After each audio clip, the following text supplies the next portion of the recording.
आप लोगों को एक कहानी सुनाने जा रहा हूँ जो कि मेरे द्वारा लिखी गई है, जिसका शीर्षक है एक बित्ता लाल रुमाल। जो कि इस तरह है। सुखचंद्र को पिता बनने का सौभाग्य ढलती उम्र में जाकर मिला, जिसके कारण उसे अपने पुत्र से लगाव सा हो गया था। इसलिए वह घंटों सुबह सवेरे अपने पुत्र को गोद में बिठाकर आंगन के बरामदे में बैठा करते और तरह तरह की अच्छी बातें सिखाया करते। रोज नियत समय पर एक कौवा आंगन के पेड़ के डाल पर बैठ जाया करता और काँव काँव किया करता, जिसे देखकर पुत्र पूछा करता, यह क्या है? तब सुखचंद्र कहा करते, कौवा। जब पुत्र पूछा करता, यह क्या बोल रहा है? तब सुखचंद्र कहा करता, यह कह रहा है, भूख लगी है, भूख लगी है। तब पुत्र घर के बर्तन से रोटी का टुकड़ा लाता और छोटा छोटा टुकड़ा कर उसे खिलाया करता। कौवा रोज नियत समय पर आया करता और इसी तरह खाकर चला जाता। सुखचंद्र एक चावल के व्यापारी थे। व्यापार को सुचारू रूप से चलाने के लिए उन्होंने एक ट्रक खरीद रखी थी। वो दूर दराज के इलाकों से सस्ते दामों में अनाज खरीद लाया करते और कुछ महंगे दाम करके उन अनाजों को धीरे धीरे बेचा करते। इन सब कामों को करते वक्त सुखचंद्र को चाय पानी पान सुपारी खाने पीने की एक आदत सी बन गई थी।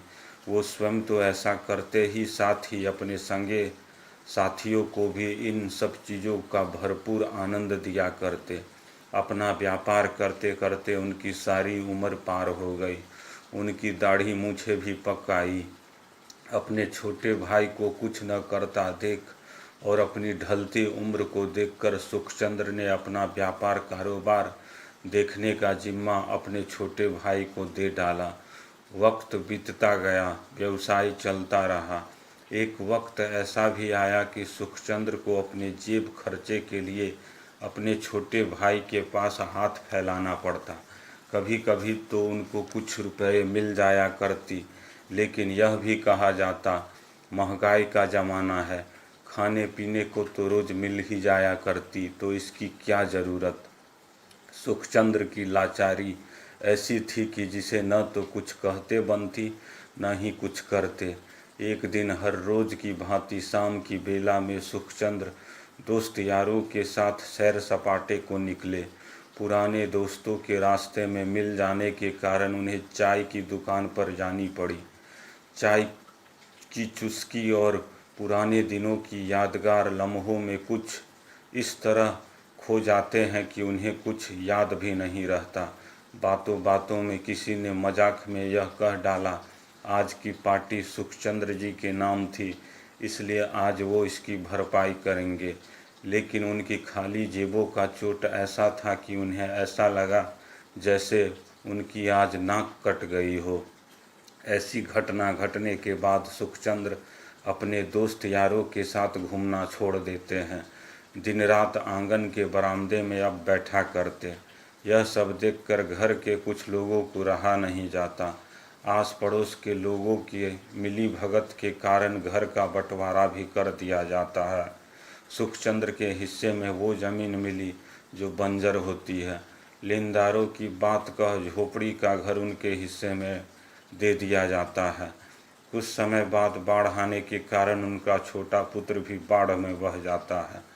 तंगहाल सुखचंद्र दुखों से बुरी तरह घिर जाता है। अब वह झोपड़ी के बरामदे में बैठकर केवल पुराने दिनों के बारे में ही सोचा करते।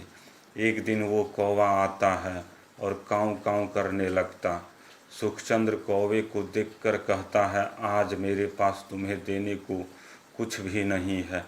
तब कौवा वहीं पास के रस्सी में टंगे सुखचंद्र के लाल रुमाल को लेकर वहां से चला जाता है और एक पीपल के पेड़ के डाल पर बैठकर उस जगह गिरा डालता है जिसके नीचे नाग नागिन का जोड़ा एक साथ बैठा करता।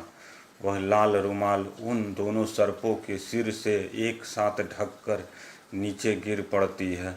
तब वह कौवा उस रुमाल को लाकर उस झोपड़ी के छज्जी में फंसा डालता है। कुछ ही समय में सुखचंद्र के जीवन में बदलाव आने लगती है। सुखचंद्र को वो सब सारी ज़मीन वापस मिल जाती है जिसे किसी समय कुछ दबंगों ने जबरदस्ती कब्जा जमा रखा था। बाढ़ में बहा नन्हे पुत्र को दूसरे गांव के कुछ लोग पहुंचा डालते हैं, जो कुछ समय पहले खो गया था। सुखचंद्र के हिस्से में मिली बंजर खेत से भगवान की सोने की मूर्ति मिलने के कारण सरकार खरीदकर एक मोटी रकम दे डालती है। ब्राह्मण होने के कारण कई लोग दर्जनों गाय बछड़े उनको दान कर डालते हैं। इस तरह सुखचंद्र पहले की तरह धनवान बन जाता है और उसका जीवन पहले की तरह सुखमय हो जाता है। दोस्तों, यह कहानी विशेष तौर पर हमें यह प्रेरणा देती है कि आदमी के जीवन के अंतिम पड़ाव के समय भी जेब खर्चे के लिए कुछ रुपयों पैसों की ज़रूरत पड़ती है, जिसे कितने लोग समझ नहीं पाते। और कौवा जीव होकर भी अपना उपकार नहीं भूला, लेकिन हम इंसान ऐसी बातों को भूल जाते हैं।